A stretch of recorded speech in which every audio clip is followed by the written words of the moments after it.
Welcome back to Age of Empires 2 Definitive Edition History Lessons. Today we're going to be going over the Tatars.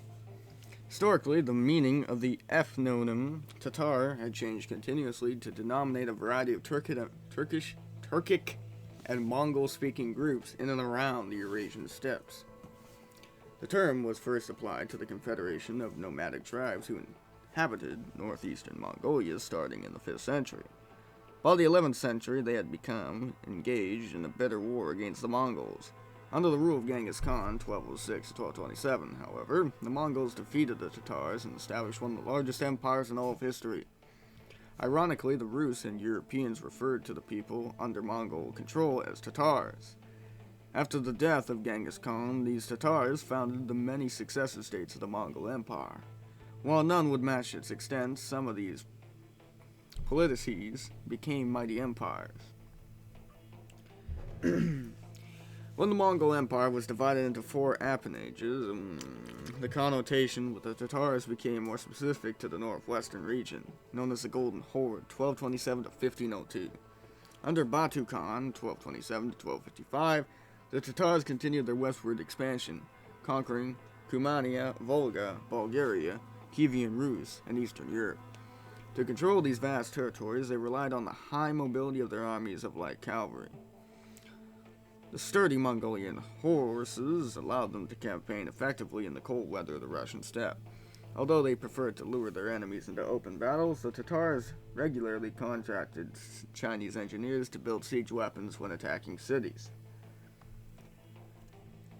Due to the conquest of the many Turkish tribes, Tatar culture became Turkicized over time. The Golden Horde also became Islamicized when Ozbek Khan, 1341, adopted Islam as the state religion. To further break with tradition, he moved to the capital to Sarari, to a new location. The city became one of the largest urban centers in the region. When Ozbek died, the Golden Horde had reached its greatest territorial extent, but it soon fell into decline. The immense casualties caused by the Black Death in the 1340s disrupted the Tatar economy, which was based on tribute and the intercontinental trade of the Silk Road. Unable to maintain its massive armies, the empire fell apart into smaller khanates.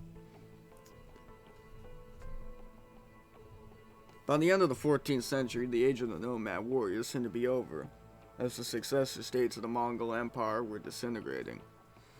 In this political vacuum, however, a new Tatar warlord named Timur, 1370 to 1405, known in the West as Tamerlane, rose to power. Beginning his career at the head of the small band of raiders, Timur used his military genius to take over the Chagatai Khanate in 1370, establishing a Timurid Empire, 1370 to 1507. Throughout the following decades, he conquered much of Central Asia through a series of bloody campaigns. In Delhi and Aleppo, for example, he ordered the construction of minarets of skulls after captured enemy soldiers had been beheaded. In contrast to the brutality on the battlefield, Timur was an active patron of culture. He contracted skilled artisans throughout the empire and brought them together at his court in Samarkand. The arts flourished as new styles and techniques developed because of the cultural interaction that he had facilitated. The Timurids mastered the is that supposed to be Seljuk or Seljuk architectural style, featuring domes and geometrical patterns of blue and turquoise tiles. The the Mausoleum of Timur is considered to be the pinnacle of Persian Mongolian architecture. While this cultural boom would continue after Timur's death, his political legacy was limited. The union of the Timurid Empire was based on Timur's personal charisma, and after he died, the polity was torn by civil wars. The era of the Tatar dominance had finally ended. Alright, that's it. I'll be back next time with the Teutons. See you then.